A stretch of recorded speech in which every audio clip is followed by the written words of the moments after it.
Hello and welcome to this class of linear algebra. I am Rafiq Ahmed. We are studying linear algebra in which we have been studying vector spaces.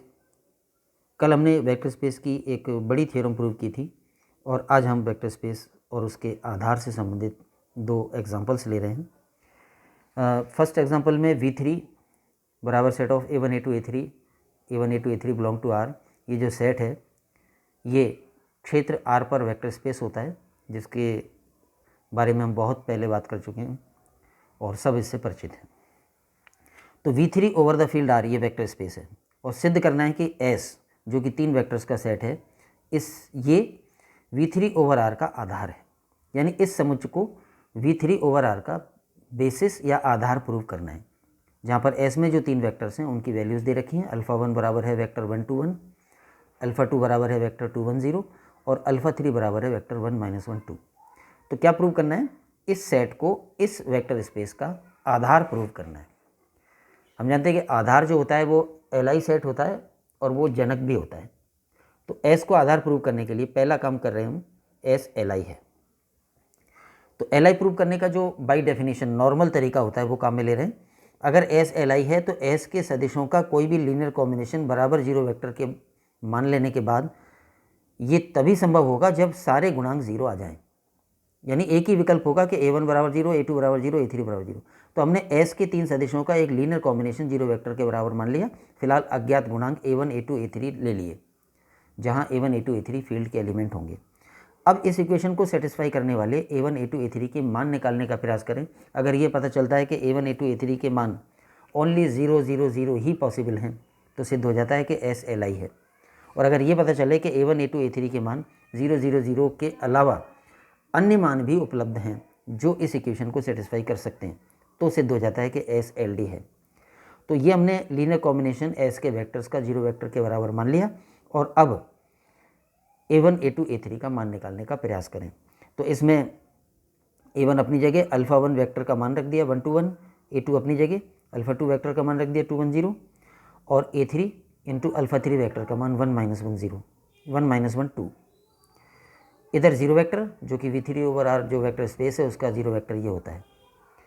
A1 अंदर तीनों component से गुणा हो जाएगा, A2 अंदर तीनों component से गुणा हो जाएगा और A3 भी तीनों कंपोनेंट से गुणा हो जाएगा. और इसके बाद तीनों को जोड़ देंगे तो ये एक वेक्टर प्राप्त होगा जो जीरो वेक्टर के बराबर होगा. तीनों के फर्स्ट कंपोनेंट से बनेगा A1 + 2 A2 + A3 जो कि जीरो वेक्टर के बराबर होगा. एक इक्वेशन आ जाएगी. सेकंड कंपोनेंट जीरो वेक्टर के जीरो के बराबर होगा, ये आ जाएगा. और थर्ड कंपोनेंट भी जीरो के बराबर होगा. तो कंपोनेंट वाइज कंपेयर करने पर ये तीन इक्वेशंस बन जाती हैं. ये 3x3 का इक्वेशन सिस्टम बनता है जिसमें तीन समीकरण और तीन अज्ञात राशियाँ हैं. इन तीन समीकरणों को हल करके हम A1 A2 A3 के मान निकालने का प्रयास करेंगे और ये देखेंगे कि क्या A1 A2 A3 के मान 0 0 0 ही संभव हैं या अन्य अशून्य मान भी उपलब्ध हैं. तो सॉल्व करने के लिए हम एलिमिनेशन मेथड अपना रहे हैं, विलोपन का तरीका. पहले इक्वेशन नंबर 4 से A1 का मान A3 के रूप में आ रहा है. A1 बराबर -2 A3. A1 का ये मान 2 में रख दें तो इक्वेशन नंबर 2 हो जाएगी -2 A3. तो A1 की जगह 2 A2 अपनी जगह और A3 अपनी जगह. इसको और सॉल्व कर लें तो आ जाएगा ये 2 A2 और ये दोनों मिलके हो जाएगा -A3. इसी तरह से A1 का जो मान A3 के रूप में हमने इक्वेशन नंबर 4 से प्राप्त किया है वो 3 में रख दें.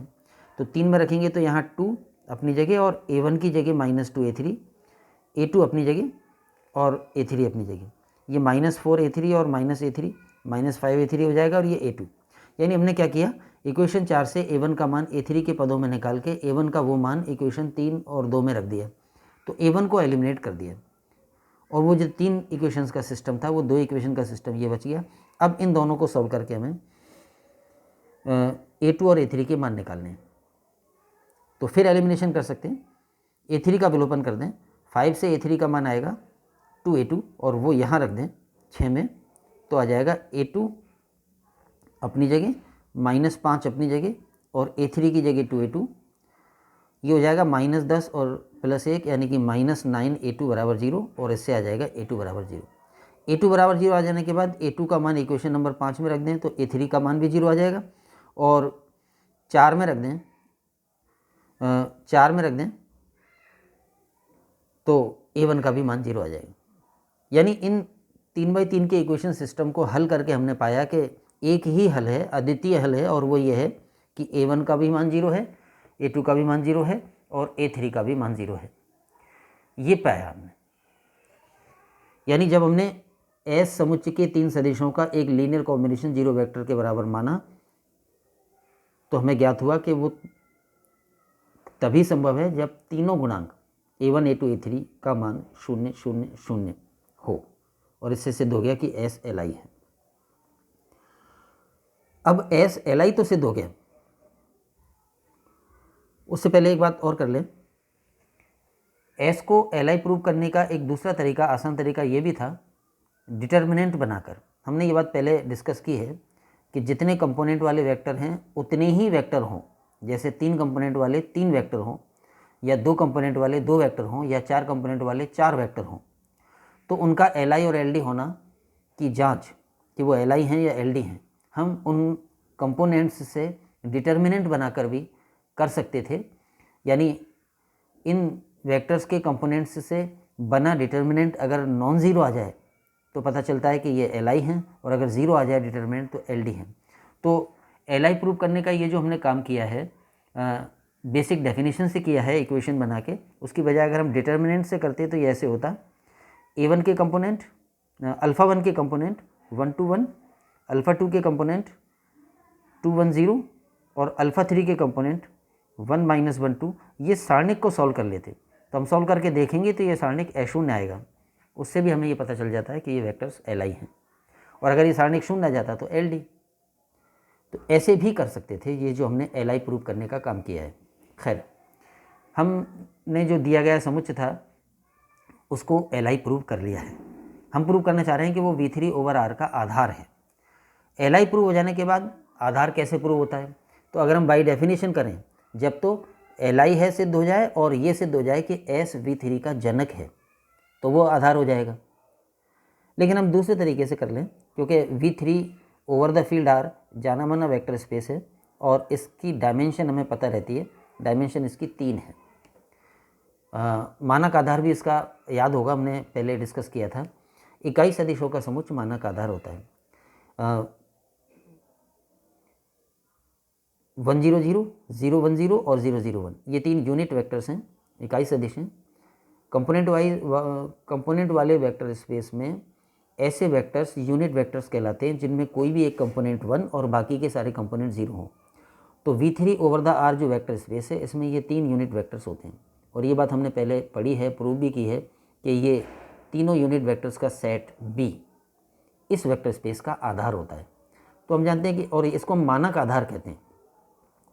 तो ये जो B है ये V3/R का मानक आधार है, और क्योंकि इसमें 3 वेक्टर हैं, आधार में जितने वेक्टर्स होते हैं उस संख्या को हम डायमेंशन कहते हैं, विमा कहते हैं। तो क्योंकि ये B V3 का मानक आधार है जिसमें 3 अवयव हैं, इसलिए dimension of this vector space is equal to 3। तो इस वेक्टर स्पेस की विमा 3 है। ये बात को अगर हम काउंट करें, इस बात को अगर हम डायरेक्ट काम में लें तो जनक प्रूव करने का काम बच जाएगा।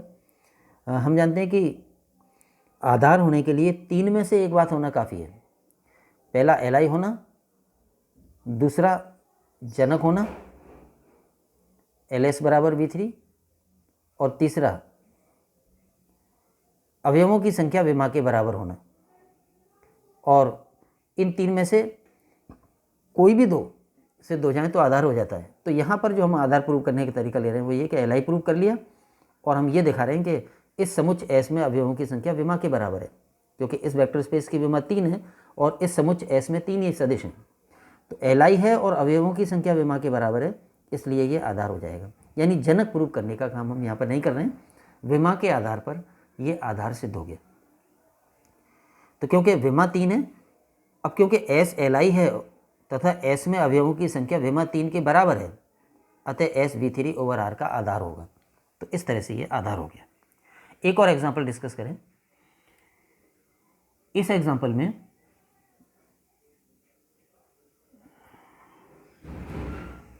S में 4 वेक्टर्स हैं, वेक्टर स्पेस वही है जो अभी पिछले एग्जाम्पल में था, V3/R।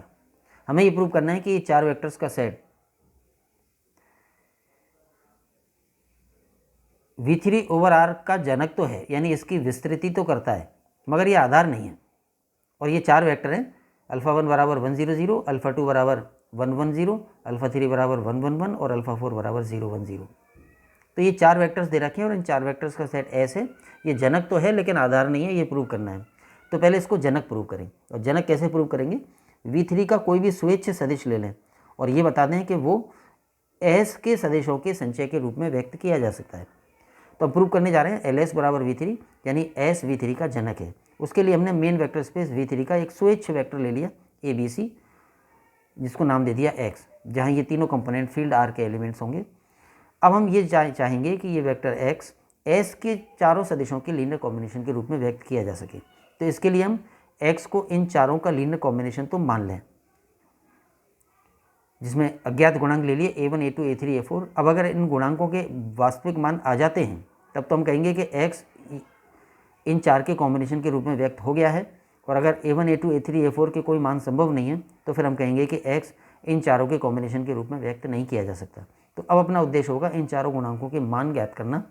तो उसके लिए X की जगह X की वैल्यू रख दें, अल्फ़ा 1 अल्फ़ा 2 अल्फ़ा 3 अल्फ़ा 4 के मान रख दिए। ये चारों मिलके, ये पूरा कॉम्बिनेशन मिलके एक वेक्टर बन जाएगा और ये वेक्टर ABC वेक्टर के बराबर होगा। इस आधार पर हमें 3 इक्वेशंस प्राप्त हो जाएंगी। ये 3 इक्वेशंस हैं। फर्स्ट कंपोनेंट बराबर A, सेकंड कंपोनेंट बराबर B और थर्ड कंपोनेंट बराबर C। अब अपना काम है इसको सॉल्व करके A1 A2 A3 के मान निकालना, ये देखना मान है या नहीं। A3 का मान C है, A3 का मान C इन दोनों में रख दें। यहाँ पे A3 की जगह C रख देंगे, C उधर चला जाएगा तो ये इक्वेशन हो जाएगा A2 प्लस A4 बराबर B माइनस C। और यहाँ A3 की जगह C रख देंगे तो A1 प्लस A2 बराबर A माइनस C, ये आ जाएगा। अब क्योंकि ये समीकरण 2 हैं और अज्ञात राशियाँ इसमें 3 हैं, तो हल करने के लिए एक मान स्वेच्छ मानने की स्वतंत्रता मिल जाती है। तो हम A2 का मान रैंडमली या आर्बिट्रेरली 1 मान लें, कुछ भी मान लें, 1 2 5 6 कुछ भी मान लें। इसमें A2 बराबर 1 रख देंगे तो A1 का मान आ जाएगा A माइनस C माइनस 1, और इसमें A2 बराबर 1 रख देंगे तो A4 का मान आ जाएगा B माइनस C माइनस 1। तो ये हल हो गया। यानी A1 का मान क्या आया? A minus C minus 1। A2 का मान 1 हमने माना ही था स्वेच्छ रूप से, और A3 का मान C यहाँ से आ ही रहा था, और A4 का मान आ गया। तो A1 A2 A3 A4 के ये 4 मान, और ये वास्तविक मान है क्योंकि ABC रियल नंबर है और 1 भी रियल नंबर है। तो A1 A2 A3 A4 के ये 4 मान उस समीकरण को संतुष्ट करेंगे। यानी समीकरण x बराबर A1 alpha plus A1 alpha 1 plus A2 alpha 2 plus A3 alpha 3 plus A4 alpha 4, इसको संतुष्ट करेंगे ये चारों मान। इसका मतलब ये संभव है। तो इससे क्या सिद्ध हुआ? अर्थात V3 का प्रत्येक सदिश x S के सदिशों के लीनियर कॉम्बिनेशन के रूप में व्यक्त किया जा सकता है।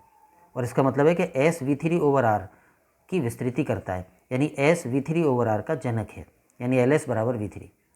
तो S जनक तो सिद्ध हो गया। अब V3 की विमा 3 होती है, जैसा कि हमने पिछले एग्जाम्पल में भी देखा था। और हमने एक छोटी सी थ्योरम प्रूव की थी कि अगर किसी समुच्चय में विमास जितनी है उससे ज़्यादा अवयव हों तो वो LI नहीं हो सकता। तो विमा 3 है और समुच्चय S में 4 अवयव हैं, यानी समुच्चय S में अवयवों की संख्या विमा से ज़्यादा है। इससे क्या पता लगता है कि S LI नहीं है। LI नहीं है तो LD होगा।